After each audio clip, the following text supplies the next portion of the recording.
Lakh motivational speaker ਤਕਰੀਰਾਂ ਕਰਦੇ ਰਹਿਣ ਲੇਕਿਨ ਬਾਪ ਦਾ ਆਪਣੇ ਬੇਟੇ ਦੀ ਹੌਸਲਾ ਅਫਜ਼ਾਈ ਵਾਸਤੇ ਜਿਹੜਾ ਇੱਕ ਬੋਲਿਆ ਜੁਮਲਾ ਹੈ ਨਾ, ਲੱਖ ਤਕਰੀਰਾਂ ਵੀ ਬਾਪ ਦੇ ਉਸ ਜੁਮਲੇ ਦਾ ਮੁਕਾਬਲਾ ਨਹੀਂ ਕਰ ਸਕਦੀ। ਦੁਨੀਆ ਦੇ ਵਿੱਚ ਇੱਕ ਵਾਹਿਦ ਹਸਤੀ ਬਾਪ ਹੈ ਜਿਹੜਾ ਆਪਣੇ ਨਾਲੋਂ ਜ਼ਿਆਦਾ ਆਪਣੀ ਔਲਾਦ ਨੂੰ ਕਾਮਯਾਬ ਵੇਖਣਾ ਚਾਹੁੰਦਾ, ਬੇਲੋਸ, ਬਗੈਰ ਮਤਲਬ ਤੋਂ, ਬਗੈਰ ਕਿਸੇ ਲਾਲਚ ਤੋਂ ਆਪਣੀ ਔਲਾਦ ਦੇ ਨਾਲ ਵਫਾ ਕਰਦਾ।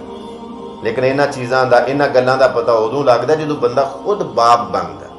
ਫਿਰ ਉਹਨੂੰ ਅਹਿਸਾਸ ਹੁੰਦਾ ਹੈ ਕਿ ਜਿਹੜਾ ਸਾਡਾ ਬਾਪ ਸੀ ਉਹ ਵੀ ਸਾਡੇ ਵਾਸਤੇ ਇੰਜ ਹੀ ਫਿਕਰਮੰਦ ਹੁੰਦਾ ਸੀ ਨਾ, ਜਿਵੇਂ ਅਸੀਂ ਆਪਣੀ ਔਲਾਦ ਵਾਸਤੇ ਫਿਕਰਮੰਦ ਹਾਂ। ਮੈਂ ਆਨਾ ਜਿਹਦੇ ਸਿਰ ਦੇ ਉੱਤੇ ਬਾਪ ਦਾ ਸਾਇਆ ਹੈ ਨਾ, ਉਹ ਬੰਦਾ ਦੁਨੀਆ ਦੇ ਉੱਤੇ ਬੇਫਿਕਰ ਰਹਿੰਦਾ, ਬੇਖੌਫ। ਉਹਨੂੰ ਟੈਨਸ਼ਨ ਕੋਈ ਨਹੀਂ, ਪਰਵਾਹ ਕੋਈ ਨਹੀਂ, ਦੁੱਖ ਕੋਈ ਨਹੀਂ, ਕਿਸੇ ਕਿਸਮ ਦਾ ਰੰਜ ਨਹੀਂ, ਕਿਉਂਕਿ ਉਹਨੂੰ ਪਤਾ ਕਿ ਮੇਰੇ ਸਿਰ ਦੇ ਉੱਤੇ ਬਾਪ ਹੈ, ਮੇਰੇ ਪਿੱਛੇ ਕੋਈ ਹੈ। ਜਿਹਦੇ ਪਿੱਛੇ ਕੋਈ ਹੋਵੇ ਉਹਨੂੰ ਕਾਹਦਾ ਦੁੱਖ ਹੁੰਦਾ ਹੈ। ਔਰ ਜਿਨ੍ਹਾਂ ਦੇ ਸਿਰ ਦੇ ਉੱਤੇ ਬਾਪ ਦਾ ਸਾਇਆ ਨਹੀਂ ਹੁੰਦਾ, ਜਿਨ੍ਹਾਂ ਨੂੰ ਪਤਾ ਹੁੰਦਾ ਮੇਰੇ ਪਿੱਛੇ ਕੋਈ ਨਹੀਂ, ਉਹਨੂੰ ਫਿਰ ਹਜ਼ਾਰ ਟੈਨਸ਼ਨਾਂ, ਲੱਖ ਪਰੇਸ਼ਾਨੀਆਂ, ਬੜਾ ਖੌਫ ਹੁੰਦਾ।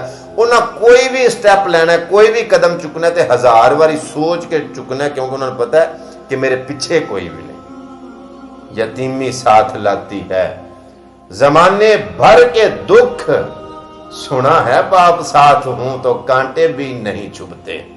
जे प्यो सिर ते होण, बाप सिर ते होण तो कोई खौफ नहीं, कोई परवाह नहीं, कोई दुख नहीं, क्योंकि साडा यार साडे नाल।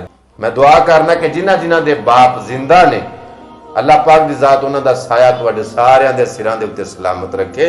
और जिन्हां दे वालिदैन इस दुनिया फानी तो कूच कर गए ने, अल्लाह उन्हां नूं गरीक के रहमत करे और जन्नतुल फिरदौस च आला मुकाम अता फरमाए। मैं एक निक्की जी मिसाल, मुख्तसर जी गुफ्तगू सुनियो, बड़े ध्यान दे नाल तुहाडे बड़े काम आवेगी।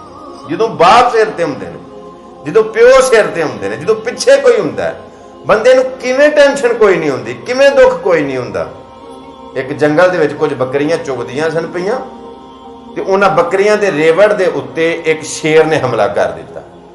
ਜਦੋਂ ਸ਼ੇਰ ਨੇ ਹਮਲਾ ਕੀਤਾ ਨਾ ਤੇ ਇੱਕ ਬੱਕਰੀ ਦੇ ਪਿੱਛੇ ਲੱਗ ਗਿਆ, ਬੱਕਰੀ ਅੱਗੇ ਅੱਗੇ ਨਸਣ ਲੱਗ ਪਈ, ਸ਼ੇਰ ਉਹਦੇ ਪਿੱਛੇ ਪਿੱਛੇ ਨਸਣ ਲੱਗ ਪਿਆ। ਬੱਕਰੀ ਬੜੀ ਤੇਜ਼ ਰਫ਼ਤਾਰ ਪਈ ਨਸਦੀ ਹੈ ਤੇ ਸ਼ੇਰ ਵੀ ਉਹਦੇ ਪਿੱਛੇ ਇੰਜ ਨਾਲ ਬੜੀ ਤੇਜ਼ ਰਫ਼ਤਾਰ ਪਿਆ ਨਸਦਾ। ਅੱਗੇ ਥੋੜਾ ਜਿਹਾ ਚਿੱਕੜ ਆਇਆ, ਗਾਰਾ ਆਇਆ, ਉਸ ਗਾਰੇ ਦੇ ਵਿੱਚ ਇੰਜ ਨਾ ਭੱਜਦਿਆਂ ਭੱਜਦਿਆਂ ਨਸਦਿਆਂ ਨਸਦਿਆਂ ਬੱਕਰੀ ਫਸ ਗਈ। ਜਦੋਂ ਉਹ ਖੁੱਭ ਗਈ ਨਾ, ਫਸ ਗਈ, ਤੇ ਸ਼ੇਰ ਉਹਦੇ ਨਾਲੋਂ ਜ਼ਿਆਦਾ ਸਪੀਡ ਤੇ ਰਫ਼ਤਾਰ ਉਹਦੇ ਪਿੱਛੇ ਪੈ ਨਸਦਾ ਹੀ। ਆਪਣੇ ਨੂੰ ਬੱਕਰੀ ਨੂੰ ਝਰਾਟ ਮਾਰੀ, ਲੇਕਿਨ ਬੱਕਰੀ ਨਾਲ ਇੰਜ ਅੱਗੇ ਜਾ ਕੇ ਤੇ ਫਸ ਗਿਆ।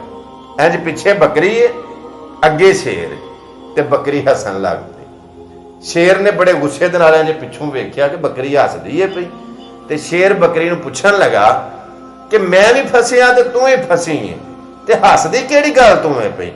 ਬੱਕਰੀ ਮੁਸਕਰਾ ਕੇ ਆਖਣ ਲੱਗੀ ਕਿ ਹੱਸਦੀ ਇਸ ਗੱਲ ਤੂੰ ਆ ਪਈ ਕਿ ਜਿਹੜੀਆਂ ਦੂਜੀਆਂ ਬੱਕਰੀਆਂ ਟੁਰ ਗਈਆਂ ਨੇ ਨਾ ਘਰ ਵੱਲ ਨੂੰ, ਤੇ ਮੇਰੇ ਮਾਲਕ ਨੇ ਸਾਰੀਆਂ ਬੱਕਰੀਆਂ ਗਿਣੀਆਂ ਨੇ ਕਿ ਇਹ ਵੀ ਆ ਗਈ ਹੈ, ਇਹ ਵੀ ਆ ਗਈ ਹੈ, ਇਹ ਵੀ ਆ ਗਈ ਹੈ, ਤੇ ਜਦੋਂ ਉਹਨੂੰ ਮੈਂ ਨਜ਼ਰ ਨਹੀਂ ਨਾ ਆਉਣਾ ਤੇ ਉਹਨੇ ਲੱਭਦਿਆਂ ਲੱਭਦਿਆਂ ਮੈਨੂੰ ਇੱਥੇ ਲੱਭਣ ਆ ਜਾਣਾ ਤੇ ਉਹਨੇ ਆ ਕੇ ਮੈਨੂੰ ਲੈ ਜਾਣਾ। ਹਸੀ ਮੈਂ ਇਸ ਗੱਲ ਤੂੰ ਆ ਕਿ ਤੂੰ ਹੈ ਤੇ ਸ਼ੇਰ ਹੈ, ਤੇਰੇ ਪਿੱਛੇ ਕਿੰਨੇ ਆਉਣਾ। ਸ਼ੇਰ ਆਖਣ ਲੱਗਾ ਇਸ ਗੱਲੇ ਤੂੰ ਸੱਚੀ। ਬੇਸ਼ੱਕ ਬੱਕਰੀ ਹੋਵੇ, ਭੇਡ ਹੋਵੇ, ਉਹਦੇ ਪਿੱਛੇ ਅਗਰ ਕੋਈ ਤਗੜਾ ਹੈ ਨਾ ਤੇ ਉਹ ਬੱਕਰੀ ਵੀ ਸ਼ੇਰ ਹੈ, ਉਹ ਭੇਡ ਵੀ ਸ਼ੇਰਾਂ ਵਾਂਗੂ ਹੈ। ਲੇਕਿਨ ਅਗਰ ਕਿਸੇ ਸ਼ੇਰ ਦੇ ਪਿੱਛੇ ਕੋਈ ਨਾ ਹੋਵੇ ਤੇ ਉਹ ਸ਼ੇਰ ਵੀ ਕੱਖ ਕੰਡਾ ਨਹੀਂ ਹੁੰਦਾ। ਸੋ ਇਸ ਵਾਸਤੇ ਮੈਂ ਆਨਾ, ਆਪਣੇ ਬਾਪ ਦੀ ਕਦਰ ਕਰੋ, ਆਪਣੀ ਮਾਂ ਦੀ ਕਦਰ ਕਰੋ। ਤੁਹਾਡੇ ਵਾਲਿदैन ਉਹ ਹਸਤੀ ਨੇ ਕਿ ਜਿਨ੍ਹਾਂ ਆਪਣਾ ਆਪ ਕੁਰਬਾਨ ਕਰ ਛੜਿਆ ਸਿਰਫ ਤੁਹਾਡੀਆਂ ਖੁਸ਼ੀਆਂ ਵਾਸਤੇ। ਤੇ ਜਦੋਂ ਔਲਾਦ ਵੱਡੀ ਹੋ ਕੇ, ਜਵਾਨ ਹੋ ਕੇ, ਜਦੋਂ ਬੱਚੇ ਆਪਣੇ ਬਾਪ ਨੂੰ ਆਉਂਦੇ ਨਾ ਕਿ ਤੂੰ ਸਾਡੇ ਵਾਸਤੇ ਕੀਤਾ ਕੀ ਹੈ, ਕਲੇਜੇ 'ਚ ਛੁਰੀਆਂ ਫਿਰ ਜਾਂਦੀਆਂ ਨੇ ਉਸ ਬਾਪ ਦੇ ਜਦੋਂ ਔਲਾਦ ਕੋਲੋਂ ਇਹ ਸੁਣਦਾ ਕਿ ਤੂੰ ਸਾਡੇ ਵਾਸਤੇ ਕੀਤਾ ਕੀ। ਉਹਨੂੰ ਸਾਰਾ ਪਿਛਲਾ ਮੰਜ਼ਰ ਤੇ ਦਿੱਤੀਆਂ ਹੋਈਆਂ ਕੁਰਬਾਨੀਆਂ ਯਾਦ ਆ ਜਾਂਦੀਆਂ ਨੇ ਕਿ ਯਾਰ ਮੈਂ ਤੇਰੇ ਵਾਸਤੇ ਕੀ ਨਹੀਂ ਕੀਤਾ। ਤਪਦੀਆਂ ਧੁੱਪਾਂ ਦੇ ਵਿੱਚ ਮੈਂ ਸੜਿਆ, ਸਹਿਰਾਵਾਂ ਤੇ ਥੱਲਾਂ ਦੇ ਵਿੱਚ ਮੈਂ ਸੜਿਆ, ਆਪਣੀ ਜਾਨ ਨੂੰ ਹਥੇਲੀ ਦੇ ਉੱਤੇ ਰੱਖਿਆ ਮੈਂ ਇੱਕ ਤੁਹਾਡੇ ਵਾਸਤੇ। ਮੈਂ ਠੱਠਰ ਦੀਆਂ ਰਾਤਾਂ ਦੇ ਵਿੱਚ, ਪੋਹ ਦੀਆਂ ਰਾਤਾਂ ਦੇ ਵਿੱਚ ਤੁਹਾਡੇ ਵਾਸਤੇ ਕੁਰਬਾਨੀਆਂ ਦਿੰਦਾ ਰਿਹਾ। ਮੈਂ ਤੁਹਾਡੇ ਵਾਸਤੇ ਕਿਹੜੇ ਕਿਹੜੇ ਯਤਨ ਨਹੀਂ ਕੀਤੇ ਕਿ ਤੁਸੀਂ ਕਾਮਯਾਬ ਹੋ ਜਾਓ, ਤੇ ਅੱਜ ਕਾਮਯਾਬ ਹੋ ਗਏ ਹੋ। ਤੇ ਜੇ ਮੇਰੇ ਕੋਲੋਂ ਥੋੜੀ ਜੀ ਕੋਈ ਗਲਤੀ ਹੋ ਗਈ ਹੈ, ਜਾਂ ਮੂੰਹ ਦੇ ਵਿੱਚ ਕੋਈ ਐਸਾ ਲਫ਼ਜ਼ ਨਿਕਲ ਗਿਆ, ਜਾਂ ਮੈਂ ਤੁਹਾਡੇ ਮਿਆਰ ਦੇ ਮੁਤਾਬਕ ਕੋਈ ਕੰਮ ਨਹੀਂ ਕਰ ਸਕਿਆ, ਤੇ ਮੈਨੂੰ ਆਂਦੇ ਤੂੰ ਸਾਡੇ ਵਾਸਤੇ ਕੀਤਾ ਕੀ। ਸੋ ਇਸ ਵਾਸਤੇ ਕਦੀ ਵੀ ਆਪਣੇ ਬਾਪ ਨੂੰ ਇਹ ਨਾ ਆਖੋ ਕਿ ਤੂੰ ਸਾਡੇ ਵਾਸਤੇ ਕੀ ਕੀਤਾ। बल्कि दुनिया ते किते भी टुर जाओ तो आखो अल्लाह की जात तो बाद अगर सानू किसी ने कामयाब किया तो साडे वालिदैन।